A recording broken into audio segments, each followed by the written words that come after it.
For the past few days of worship, I've been speaking upon an individual joining us and a special guest, Mr. Cooper, who's going to speak to us upon a part of his legacy, to be honest with you. His life, his passion, ways in which he engaged with various sports and also communities as well. And to my left, we also have various individuals from Three Rivers Rowing Association as well. And this serves as a unique opportunity for us to hear more behind the story and understand more based upon not only admission, but also opportunities as well. So we're going to watch a short video, and afterwards, Mr. Cooper's going to take it away. So thank you all so much.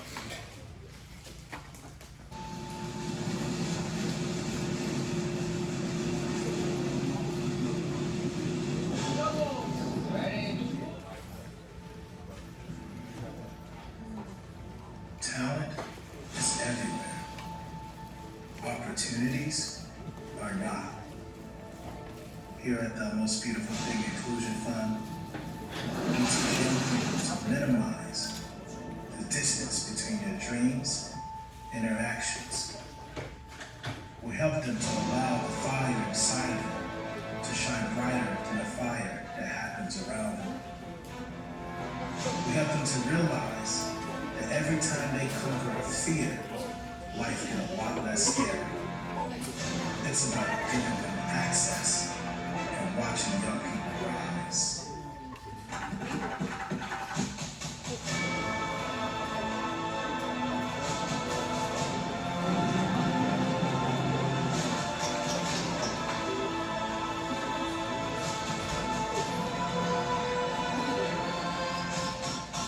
If we can eliminate the small dream, there's room for bigger dreams.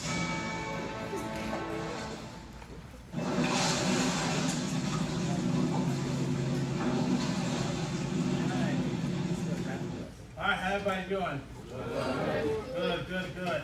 All right, I'm not going to be long. My name is Arshay Cooper. I'm from Chicago. I live in New York now. I wrote this book. I left it in the car. I should have brought the book to you guys. But I think that some of you guys may have the book. But who has the book? Who has the book? All right, cool.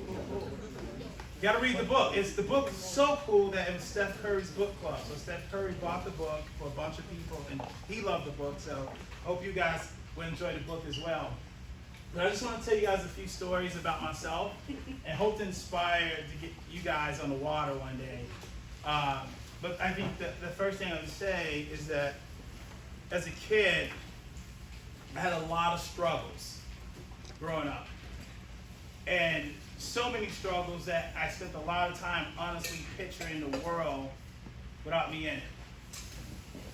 And then one day, I was sitting in the classroom, this guy walks in, and he had this money in his hand. And I was looking like, okay, what's up with that? He was like, who wants it? And everyone started looking at each other. He's like, come on, who wants it? And everyone started raising their hand. And I'm looking to try to figure out how much money this is. But it looked like a lot. He's like, come on, who wants it? And then everyone started screaming, I want it. Now, I said to myself, okay, now if I get this money, I'm not going to buy a video game. I'm not going to buy no ice cream. I'm going to take it home to my grandma because there were some days we didn't have food. And so that's how bad I wanted it. I began to picture me and my little sister and my brother having a really good meal that night. So after picturing that, I stood up and I was like, I want it. And everyone started standing up in their chairs. I want it. And then the guy looks at me. And I was like, okay, it's going to be mine. And right when I thought that, this kid runs up. He grabs the money out of the guy's hand, and the guy tells this kid, it's yours. And I was crushed. But what he said to me as a 14-year-old kid completely changed my mentality. He said, if you want something, you can't just talk about it. If you want to do something, if you want to be a professional athlete, if you want to go to college, if you want to be a leader, a lawyer, a doctor, have good grades, you can't just scream about it. And these days, you can't just post about it. But if you really want something and be someone, you have to get up and go get it. Because if you don't, someone else will. And I was like, I got it. Whatever comes my way, whenever an opportunity presents itself, I will take it. I said to myself that there would be no space between my dreams and my actions. I will always close the gap. I learned that the dream doesn't work unless I do. And the last thing I learned is that my unlived life, wherever I want it to be, is always waiting for me. But it's on the other side of that fear. It's on the other side of those doubts. It's on the other side of these challenges and these obstacles that I faced. And I was ready to take over the world. Now, in this film, I said, the only problem is how do I allow this fire? How do I allow this fire inside of me to shine brighter than the fire that happens around me? And I wasn't sure how. Because every day I woke up, at times I skipped over pools of blood. I lost friends. I lost a teammate. I heard gunshots when I slept. And I wanted something different. And so one day I walked in the lunchroom, strolled in the lunchroom one day, and I see this boat, this white boat in the lunchroom. And I was like, what is that? And they said, we want to give you an opportunity to be a part of this amazing all-black high school rowing team. There was one problem. I didn't know how to swim. I was afraid of the water. I didn't want to leave my neighborhood. I never interacted with folks who didn't look like me. And then I had a lot of hurt as a kid. I had a lot of hurt because a lot of people didn't like me. I had friends I didn't trust. I had friends that I would take a punch for, but they wouldn't take a punch for me. I've never said the word dad a day in my life. My mother was on drugs. And it was tough. It was tough for me. It was rough. And so the next day I said no to the sport. The next day he was giving out pizza. And I was like, all right, I'm gonna go for the pizza. You know what I mean? Like everyone loves pizza. And I go upstairs and this guy gave this amazing speech. Just like this amazing speech that I'm giving now. And I connected with him because he spoke to the dreams that I had. Everything I wanted to do, it felt like this was the opportunity to help me to be who I wanted to be. Now, he didn't come with money, but he came with an opportunity. An opportunity that will help me go to college. An opportunity that will help me get a job. An opportunity that will help me learn how to swim and face that fear. An opportunity to possibly get a job in the summer. All these great opportunities came with this rowing program. And I said yes. I did it afraid. And I was a part of a program with a lot of guys from different neighborhoods and different gangs, and they didn't get along at first. But, we got on that boat, and we got in that water, and it completely changed my life. And I tell you this, every time you conquer the fear, life gets a lot less scary. And every day, we were conquering fears. Every day, life was getting better for me. I went from a D student to a top 10 student. I was the worst rower in the program to the best rower in the program. Why? Because I decided to work hard. I decided to take on every opportunity. When people was hanging out and going to the mall, I was working. When people was chilling on the weekends, I was studying. And I got better, and I began to get the attention of a lot of people. Our whole team did. We was on the front page of the paper. We began to do all these great and amazing things. I learned so much about myself. And that's the same opportunity that we want to give to you guys, and the school is giving to you guys. But there's two things I have to share with you that will help us to get there. There's one story I'm going to tell. It's Richard's famous story.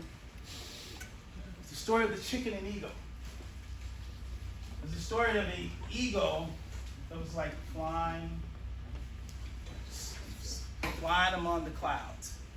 This eagle lands on a tree branch and lays an egg. And this egg falls from the tree and rolls into a chicken coop, and it hatches.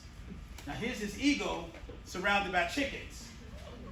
This eagle began to walk like a chicken, peck like a chicken. After weeks of being in a chicken coop, this eagle thought he was a chicken.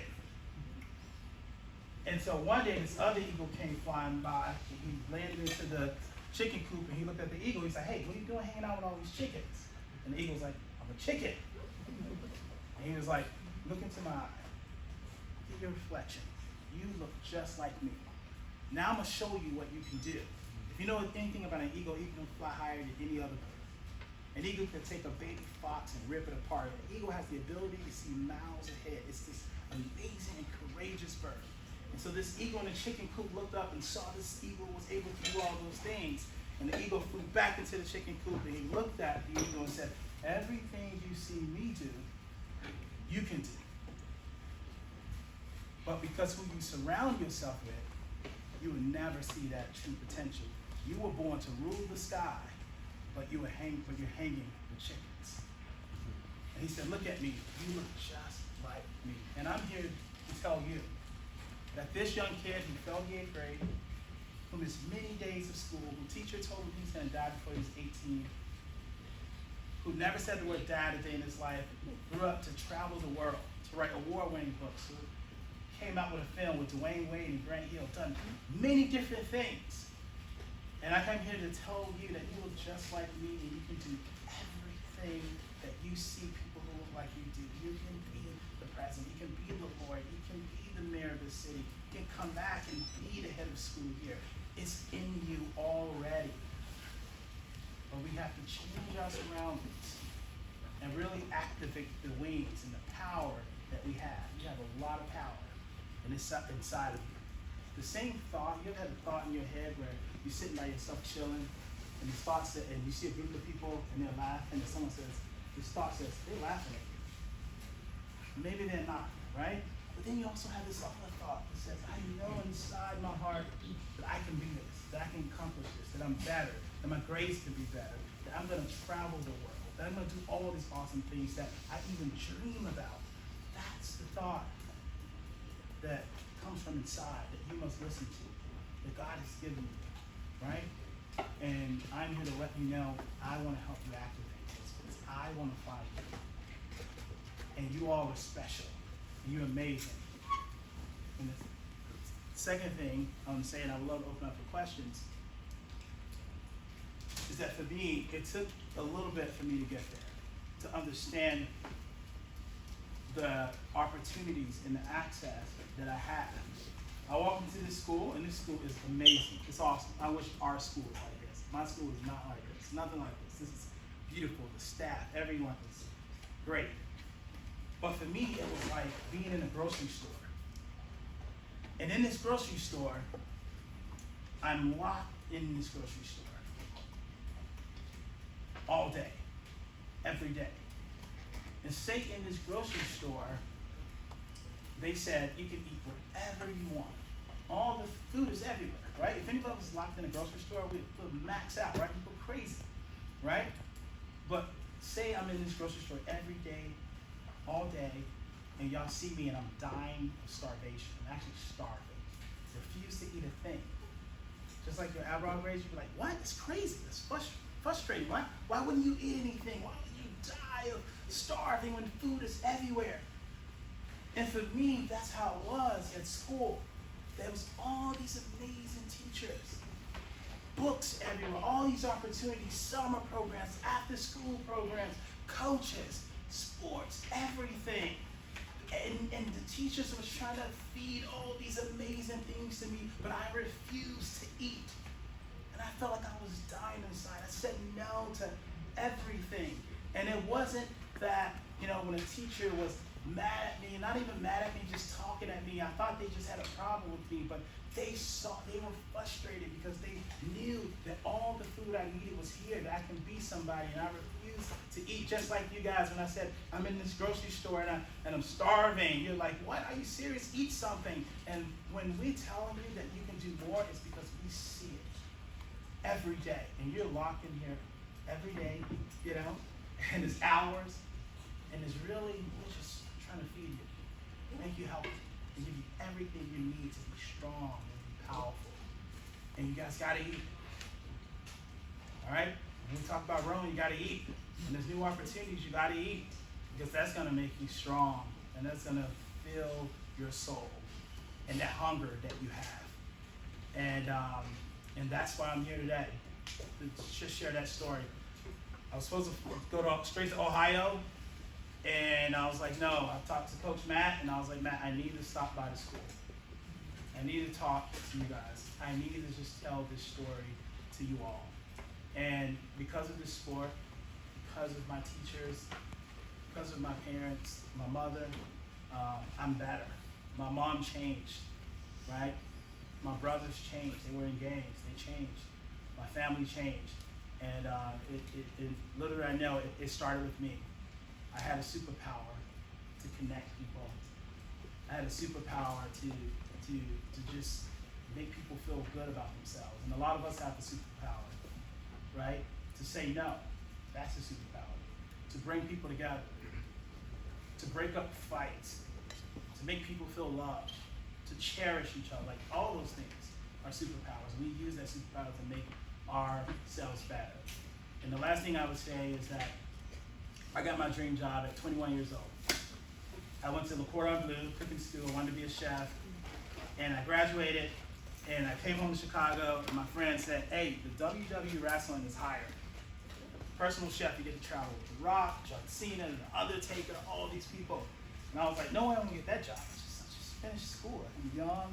And he's like, I think you should go apply. So at that time, you can go to the facility, and you can fill out a job application, and you can get an interview on that day. And so I was like, all right, I'm just gonna go, just to go. And I went and I saw all these people that were older and had more experience in cooking. And I was like, no way I'm gonna get that job. I was punching myself in the fist fight. I was talking myself out of it. And but I interviewed with the guy, and I just told my story. And I left out of there saying, no way I'm gonna get the job. 2 days later, I get a call from this guy, Bobby. And he said, you got the job. Now I said something you guys should never say. I was like, how did I get the job? You know? And he said, he was a part of this sport that had no glory. That you interned and worked for free during high school while your mom didn't make much money. You showed up at your friend's house and made them all go to practice as a 16-year-old kid. He said, because of what you've done as a 15, 16, 17-year-old kid is the reason why you have the dream job now. So what am I saying? What you do today, what you do right now, the way you treat the person sitting next to you, what you've done in the time of COVID, when everyone was giving up, and you're still here. What you do right now matters for your future. And I believe that. Right? You have the birthright, have access and opportunity to everything in this country, and we're going to help you fight to get there. If you want it, get up and you'll get it. Because if you don't, someone else will. All right? Thank you guys. I got so much love for you guys, and I can't wait to see you guys again. And I want you all to try the sport of rowing, because it's fun. It's awesome. It's great. There's still so much history to be made, right, Richard? Yes. For people who look like us. Right? And I see right here, I see one boat here, I see a second boat here, and I see you guys racing on the other side of the country, right? When I look at you guys, I see Penn, right? I see Cornell, I see Howard, I see Morehouse, right? I see Pitts, I see you guys in all these amazing schools making powerful waves. So us older folks can kind of roll with you guys and behind you guys. So again, so much love, appreciate it. Before I go, are there any questions? Any questions? How long is the race? How long is the race? The coach, you can help me. There's many races. It can be 500 meters. It can be 1,000 meters. It can be 1,500 meters. It's different. But if you want to go a short distance, we'll make sure you go a short distance. But you got to join. All right, you got to join. So we signed you up. This guy's gonna row. You signed up already. But we're gonna go long distance. Right here, you got a question. Do you still run? I still row. I haven't single. I haven't been to my single yet, but I haven't rowed since before COVID. So I have a movie out on Amazon Prime. It's called The Most Beautiful Thing. It was produced by Common, Dwayne Wade, and Grant Hill. So you guys should watch it. If you don't have Amazon Prime, you can watch it on Peacock for free. Yeah, that was the last time I raced. That was a couple of years ago. But yeah, I'm planning on, getting back in shape. But I love doing it with you on my next visit. There will be a summer camp. Yep. And on the first day of summer camp, I will come. If you guys gonna show up, I'll come back. And I'll try to bring some friends with me. All right? I want you guys to think about it. I want you guys to do this. What's the farthest you ever rode?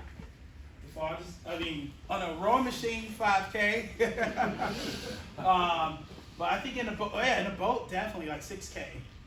Yeah, which is, it takes a little bit of time. Do you still talk to your mom to this day? Yeah, I still talk to my mom. My mom's doing well. My mom works in a hospital full time, and she runs a church group in Chicago. She's like, part of a pastoral group in Chicago. But she's doing awesome, man. When she changed, like everything changed. You know what I mean? Like my life changed, and she's doing great. At times you grow up and you can be frustrated with parents, and I think some of the things that happen to our parents can be because of structural limitations or obstacles or trauma that they face, right? And one thing I did learn at some point is to be patient with my mother, right? And we have the best relationship. I'm in the back. How much arm strength do you guys have? How much what? Arm strength. Arm strength. How much arm strength do you have to have, Coach? I mean, it's mostly a leg sport. It's like your legs are most important, then your back, and then your arms. So, I mean, every part isn't used. Arms, least important, but you still need arms. Because you work on your leg, you walk on your legs all day long, right? It's the strongest, so you need to push off, and a lot of power comes from your legs. You know the cast of the movie? The what? The cast of the movie. The cast? Yeah. Yeah. So it's a documentary. So I am in the actual film. It's a documentary. Great music. But I will say this. I think some people may know this.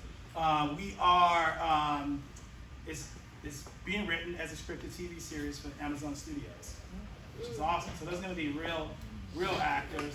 And the good news is that it'll come out probably in the next couple of years. Bad news is that Denzel won't play me, which is not good, yeah. Right in the back. Do y'all time the races? Do what? Do y'all time the races? Do we time the races, Matt? Every race is timed, yep. You race it side by side and against the clock. So Awesome. How long do the races take? How long do the races take, Coach? It depends on the distance. Usually the spring is like sprint races, and that can take, 6 to 10 minutes. I don't know. And then the fall is long distance, so that can take like 20 to 30. Really depends on like wind conditions. If it's super windy, it can take way longer. If it's not windy, and you're moving with the water flow, it can be like way quicker. But it can range a lot depending on the season and the distance. Can you talk, Arshay, about what you felt once you got on the water, and between you're on a boat with 7 other guys and the water, and how that contrasted with your life before you knew rowing? Yeah. So, great question. So on the water, I would say I found peace that I didn't find in other sports, and I love all sports. When you're on the water, you go out there and it's open water. It can seem scary, but when you're in a boat of 8, you're gonna be fine. You have your blades, right? There's no especially when you're practicing. There's no big crowds out there. There's no noise. But you're kind of alone with your team, and that's what I needed. I needed a place where I can feel well, where I can meditate, right? You can download that quietness that you need, because sometimes the day can seem chaotic, right? And when you run with your team and the blade is hitting the water and you're moving forward and you're moving together, you just, again, you feel calm, you feel amazing, and you're in a place where you get a chance to really think. And again, you will all get that on that water. And the great thing about this sport is that you'll find friendships that last forever. And there's so many college opportunities for you guys. Best thing about this sport, especially as a high school rower, is that while, and I'm not knocking any other sports, the goal of other sports is city or states. Well, our sport is nationals. You may race one time in your city, and all the other races can be all outside of your state. And you get a chance to travel. I haven't gone anywhere outside of my city until I started rowing. And for those who want to travel and see places like Florida, New York, or Ohio, Minneapolis, Chicago, this is the sport for you if you want to travel.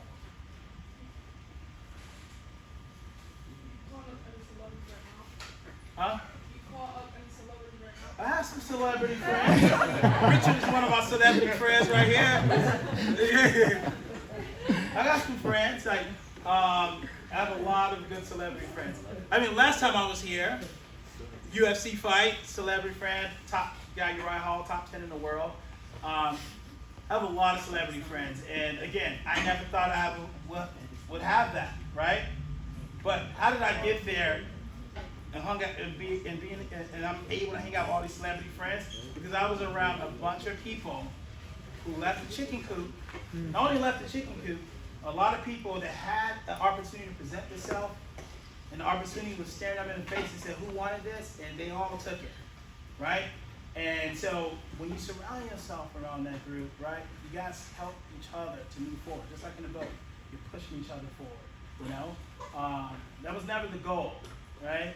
I would say this is that, you know, we talk a lot about dreams, and I'm old enough to understand that not every dream is fulfilled, but it's who you become in the pursuit of that dream that's fulfilling.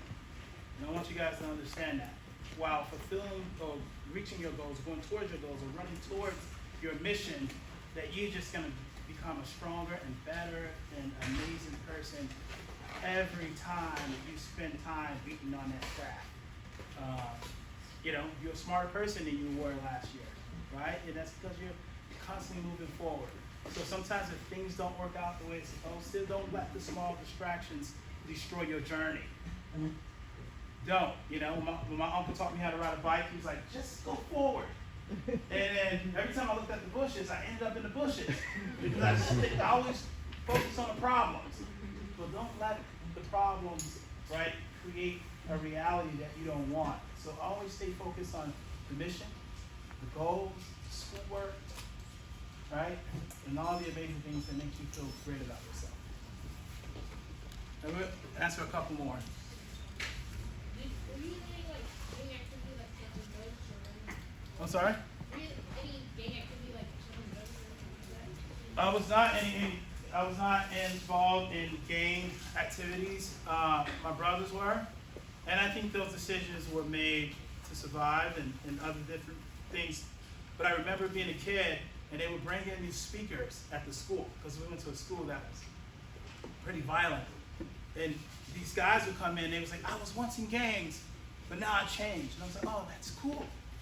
And then someone would come to school and say, I was doing drugs, but then I changed. And I was like, oh, that's cool. Like, my mom, I believe in the power of change.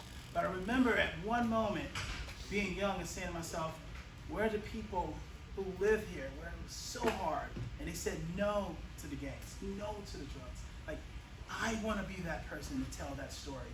That I lived here, and it was tough, and it was hard, but I said no to all the bad things, and yes to all the great things. And I didn't join the gang. And I didn't get into fights. I didn't do all that, right? I want to live to tell the story that you can do the same thing, right? And there's many more young people, your younger brothers and sisters, that need the same example. And I'm going to do two more questions here and then Carol. Since your brothers there a game, I thought you couldn't get out of the game. I'm sorry? How did they get out of the game? I thought You know- you couldn't get out of the game. You know what? For them, as they grew older, I think when my mom came back from her recovery, you know, we prayed in the morning. If you read, I think you got, I saw you at the book. It talked about how we just prayed in the morning. We went to church on Sundays, we got involved in other stuff. For some, as they grow, they had a couple bruises. They went to jail, and they realized that it was the worst thing the decision they ever made, and decided to turn the other way, right? For some people, they hit rock bottom and they get out and they change. And I'm here to say, like, you don't have to wait till tomorrow or wait till you get in trouble. Like, I always tell people when I'm speaking in detention centers, or if I'm speak to a group that just got out of jail, that like, now's the time to say, hey, I want to do something different, And for some people, it didn't end well. They didn't live to see the next day, It's different situations, right? But that's why I think it's important for a young person, when you have friends, that you're there for them, where you help them make the right decisions, right? That's key to all of us building a great brotherhood at this school, that we look out for each other. So how influential were your rowing coaches in your life, and then getting you into college, and just sort of guiding you along? I mean, our coaches were amazing.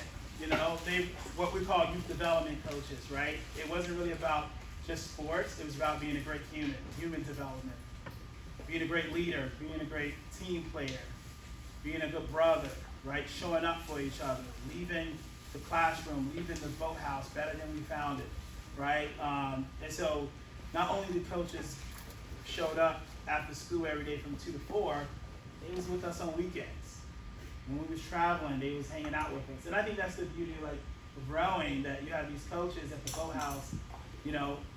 When you at school, you have your principal, you have the head of school, you have your teachers in there for you, right?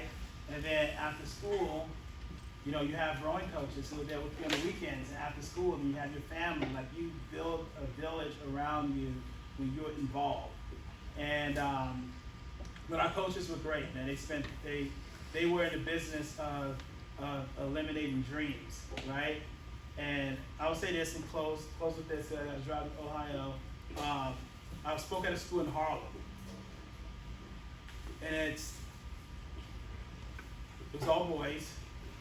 And I asked every single kid, "What's your dream?" And then one kid said, "To eat at Chipotle." Oh. And everyone started laughing. While everyone's laughing, he was just looking at me like this. And that look was so familiar, because we barely had food. So I knew, we couldn't afford Chipotle if it was around back in the 90s. And so after class, I went to the school counselor and I said, here's $20. Have to make sure he eats at Chipotle. Why? Because if we can eliminate the small dreams, there's room for more dreams. There's room for bigger dreams. My only dream was to go downtown Chicago. 5 miles away from Chicago, all my life. I'm 14 years old and never been downtown. I can see it, but never been down there. I started rowing, I'm downtown. And I'm like, okay, I gotta go out of town, right? That dream was eliminated, and then there was room for more dreams. And so what I had to do is allow coaches and the people in my life to help me eliminate my small dreams, so there can be room for bigger dreams, so I can dream more, right? But I had to allow them to do that. I had to trust the process. I had to open up. I had to be willing to speak about the things that I didn't want to speak about. I had to be willing to split myself open and talk to my friends about stuff that I went through.